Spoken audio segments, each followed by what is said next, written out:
Hello everybody. Today we are going to be reading a book called The Very Hungry Bear, written and illustrated by Nick Bland.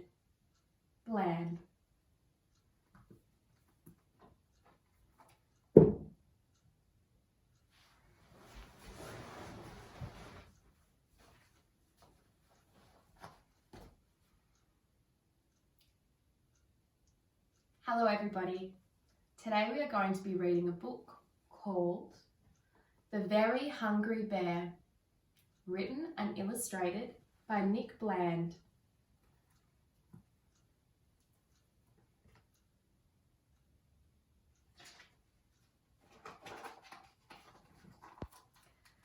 Bear was in a grumpy mood.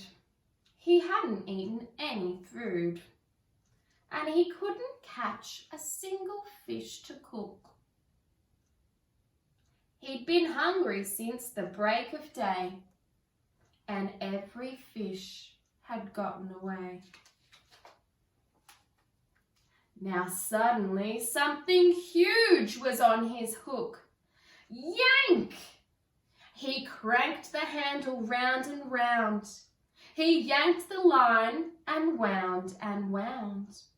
He flicked it here, he waved it there.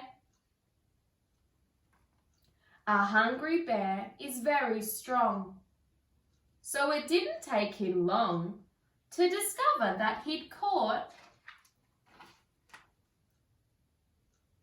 a polar bear. "Do you have to fish there?" said the hungry brown bear. "You are catching all the fish." "I'm sorry," he said, as he lifted his head. "You can have one of mine if you wish." That's kind. Then he added with a smile, "You can have the whole pile, if you'll just find me somewhere to stay. My iceberg is shrinking, and soon I'll be sinking, and my home is such a long way away."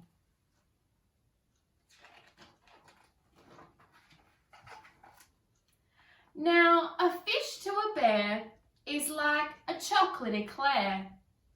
It's incredibly hard to resist.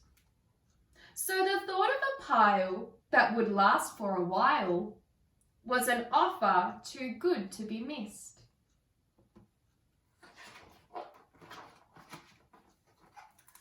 With a splosh and a splish and an armful of fish, Bear led the way through the trees.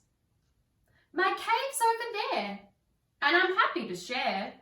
You can stay for as long as you please."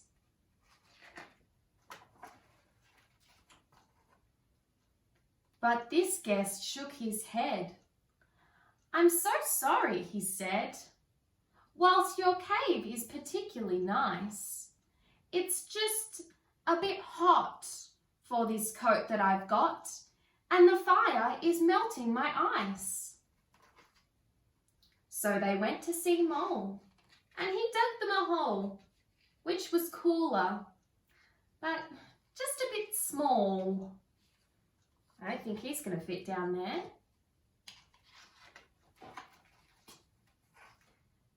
And they visited Croc on his cool river rock, but he wasn't that helpful at all. "Perhaps this is best," said the bear from a nest, "but I think that I'm going to sneeze." Then he squinted his eyes and he said with surprise, "Achoo! I'm allergic to trees." So the bear with the white hair followed right behind Bear to the only place left they could go, away from the trees and the warm summer breeze, all the way up to the snow.